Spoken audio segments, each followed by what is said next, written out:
kujifunza kwa habari ya hatua za kukua kiroho. Sasa tunapoanza somo hili lazima utambue kwamba wako wengi sana ambao wanasema mimi nimeokoka, wengine wanasema mimi ni mwana wa Mungu, wengine wanasema mimi ni mwanafunzi wa Yesu, lakini kiukweli kabisa level waliofikia wamefikia bado hawajafikia kwenye level ambayo Mungu anataka wawe nayo. Kwa hiyo somo hili litakupa wewe kujifunza nini maana ya kukua kiroho, na pia utajitambua wewe uko sehemu gani. Ukishajitambua wewe uko sehemu gani, Mungu anafanya jambo kubwa sana, kwa sababu tayari wewe umeshajitambua uko mahali gani. Sasa basi, tunapozungumza kwa habari ya wokovu wa kweli, kwanza kabisa wokovu wa kweli ni kutoka kwenye ufalme wa giza na kuingia kwenye ufalme wa Mungu, kama neno la Mungu linavyosema kwenye kitabu cha Kolosai sura ya 1 na ule mstari wa 13. Neno la Mungu linasema hivi: hasa naye alituokoa katika nguvu za giza, akatuhamisha na kutuingiza katika ufalme wa mwana wa pendo lake. Anasema naye akatuokoa katika ufalme wa giza. Kwa hiyo wokovu wa kweli ni kutoka kwenye ufalme wa giza na kuingia kwenye ufalme wa Mungu. Sasa basi, unapotoka kwenye ufalme wa giza na kuingia kwenye ufalme wa Mungu, maana umeingia kwenye ufalme mpya ambao mwanzoni haukuwepo.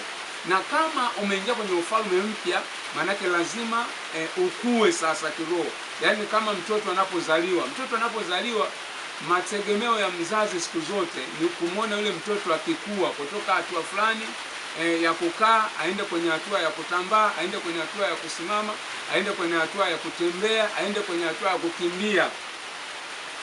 Kwa hiyo kwenye ufalme wa Mungu pia ni vile vile. Unapotoka kwenye ufalme wa giza kuingia kwenye ufalme wa Mungu, lazima ukubali kukua.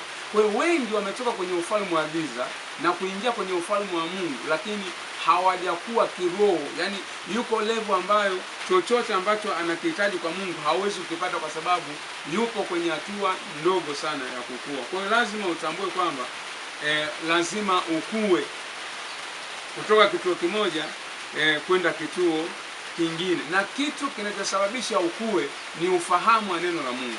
Sasa leo utatambua kwenye somo hili, utajitambua wewe upo katika hatua gani. Umeokoka ni sawa, ni mchungaji ni sawa, lakini je, upo katika level gani ya kukua? Sasa basi, hatua ya kwanza kabisa ya kukua inaitwa hatua ya utoto. Kwa hiyo unapotoka kwenye ufalme wa giza kuingia kwenye ufalme wa Mungu, unaanzia kwenye kituo cha utoto. Haijalishi na miaka mingapi. Hapa nazungumza kwa habari ya kukua rohoni.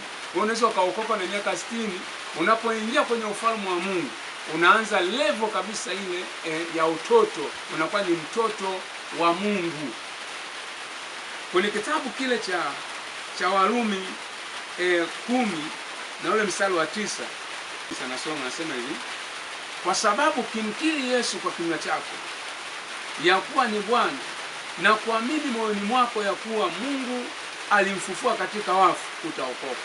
Kwa hiyo ni kile kitendo cha wewe kumwamini Yesu kwamba ni Bwana na Mwokozi wa maisha yako, na Mungu alimfufua, anasema wewe utaokoka. Kwa hiyo mwokovu manake unaanzia siku ile tu. Level hii ya utoto inaanzia siku ile tu ambapo wewe ulimkiri Yesu kwamba ni Bwana na Mwokozi wa maisha yako. Siku ile ile ulianza kwenye hatua ile ya utoto, kwenye level ile ya utoto. Na ndio maana sasa kwenye Yohana 1:12 anasema hivi: bali wote waliompokea aliwapa uwezo wa kufanyika watoto wa Mungu, ndio wale waliaminio jina lake. Kama alivyosema, ukimkiri Yesu kwa kinywa chako na ukaamini moyoni mwako na kwamba Mungu alimfufua, anasema wewe umeokoka. Na hapa anasema wale wote waliompokea aliwapa uwezo wa kufanyika watoto wa Mungu, ndio wale waliaminio jina lake.